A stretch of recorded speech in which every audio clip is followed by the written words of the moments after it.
안녕하세요. 제 이름은 Isabella.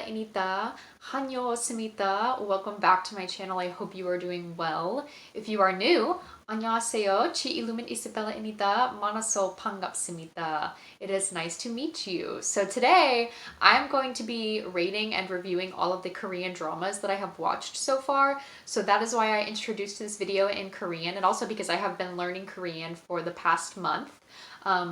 Through Duolingo. This is not sponsored, but I genuinely have been doing this. So I thought it would be fitting to introduce the video in Korean. So all of the dramas that I have watched are on Netflix. So these are, and I'm pretty sure they are all still on Netflix. So you can go and watch them if any of them interest you. And these are just my opinions.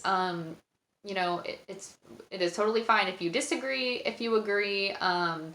Feel free to let me know in the comments. I would love to get a discussion going about these. But yeah, so let's just hop right into it. I'm going to be rating them from worst to best. So let's just go. Let's just get started. So at number 7, we have Something in the Rain.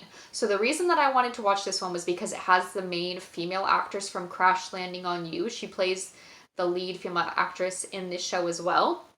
And so I thought that it was going to be really good, but I was bored. I watched that clap was really loud. I watched the first 3 episodes and I just could not get into it. So I didn't end up finishing it. I was bored. There was nothing that really hooked me or grabbed my attention. So that is why it is at number 7 at the bottom of the list. Number 6, When the Camellia Blooms. So this is one that I actually just recently finished watching with my mom. We watched it together. And the reason that this is at number 6 is because it's like a romance drama, but it focuses a lot more on like the mystery whodunit part of it, like whodunit murder mystery kind of thing. It focuses a lot more on that than on the romance, and so for me, after a while, it just got kind of redundant of trying to figure out who the killer was. So because of that, it is at number 6. But it is a good show. If you like mystery stuff like that, then you would probably like this. So at number 6 was When the Camellia Blooms. Number 5, we have Run On. Okay, I literally just finished watching this like 20 minutes ago. And I have a lot to say about it. Okay, so I had tried watching this show when it first came out on Netflix and it was being released as like weekly episodes. I tried to watch the first episode, but I just could not get into it. I was bored. I watched like maybe 30 minutes of the first episode, but there just wasn't really anything that hooked me or grabbed my attention. And so I turned it off and I didn't watch it. But then I recently, earlier this month, had finished a different show that I will mention later. And then I decided to give Run On another try after I finished it. So I binged the first 3 episodes, back to back. And I was pretty bored. I was like, when is the plot gonna pick up? Like, this is kind of boring. But I was like, I need to keep watching it because it's got to pick up at some point. So then I got to episode 4, and that was when the plot really got going. Like, the plot started like moving and it started getting interesting to me. And I ended up being very pleasantly surprised with this show. I loved there was a lot of character development, which I had a feeling was going to happen, which was really cool. There's a lot of romance. It's cute. It's funny. So yeah, this was a funny one. So I recommend this one. Run On at number 5. Okay, number 4. It's Okay to Not Be Okay. Now I put this one above Run On, but I don't know. It's been a while since I watched it, but I remember really liking it. I watched this, I think, back at like the beginning of this year, and I remember really, really liking it, and I thought it was really cute. But it's been so long since I watched it that I don't really remember what hooked me or what stood out. I do remember that there was a lot of character development, but I will say that this show is a little bit like darker and it's kind of heavier than like the other lighthearted K-dramas that I'm talking about.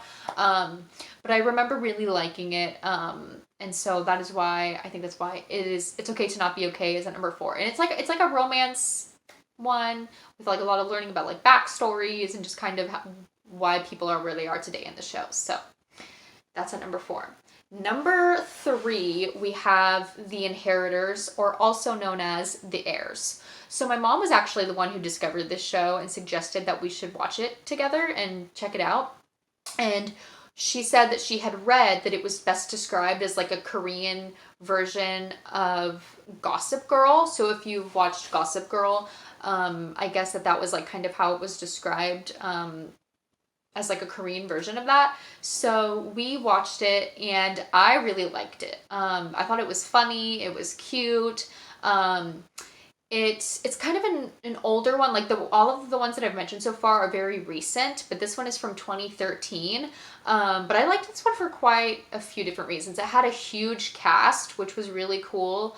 And they were really young, and a lot of them are still acting today. So it's cool to see like how much they've grown, just like in their faces, but also just like with their acting.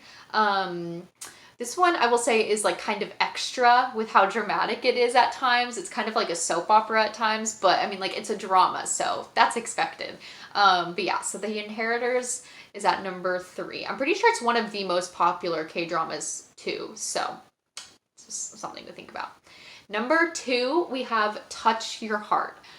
Oh my goodness, this one has a special place in my heart. It was so cute. I loved it so much. So this one, what's that in English? This is the one that I recently watched. So what I did, I had watched Touch Your Heart. I binged it over a few days because it was so good, and then I immediately started watching Run On after. So that was how that happened. But Touch Your Heart was so good. I don't even remember coming across it on Netflix, but I obviously did, and I apparently was hooked on the first episode. Touch Your Heart was so cute. I even told my best friends that they needed to start watching it because it was so good, and I know that my friend Casey got hooked on it. So Casey, if you're watching this, shout out. I know Casey is watching it, and I think my other best friend Christina is still watching it, but she's not as far into it as Casey is. But I highly recommend the show. If you want like a lighthearted, cute show, I recommend Touch Your Heart at number 2.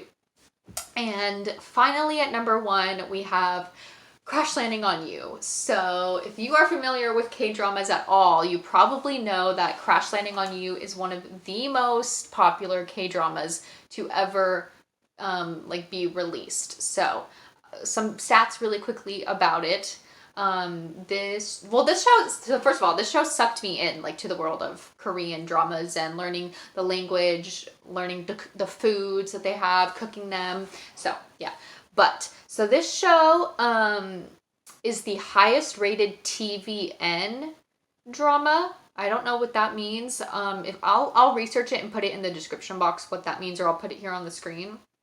But it's the highest rated TVN drama, and it is the 3rd highest rated South Korean TV drama in cable television history. So that, I feel like that says a lot. I thought this show was so beautiful and so well done. This show ripped out my heart, threw it around, stepped on it, broke it into pieces, and then slowly mended it back together. It was so beautiful.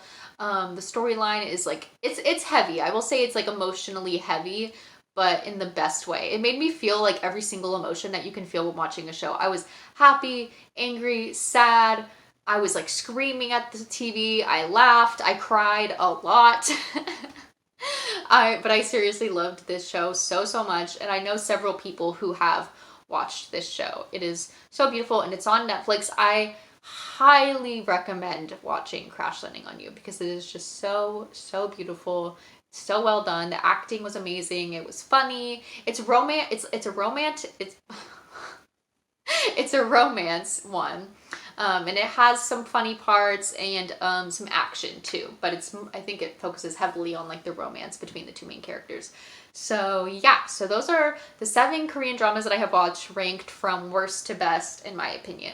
If you have watched any of these shows and you have thoughts, please feel free to let me know in the comments below. I would love to know your thoughts on them. If you've seen any of them, if you want to check any of them out now that you've seen this video, please let me know. I am so curious to hear your thoughts. So yeah, but that's the end of today's video. If you liked this, go ahead and give it a thumbs up, and I will hopefully see you guys again soon. I'm thinking about doing a video where I rate all of the K-pop songs and like groups that I have listened to, because I also got sucked into the world of K-pop. So let me know if you would be interested in seeing a video on that. Okay, have a great day. Bye.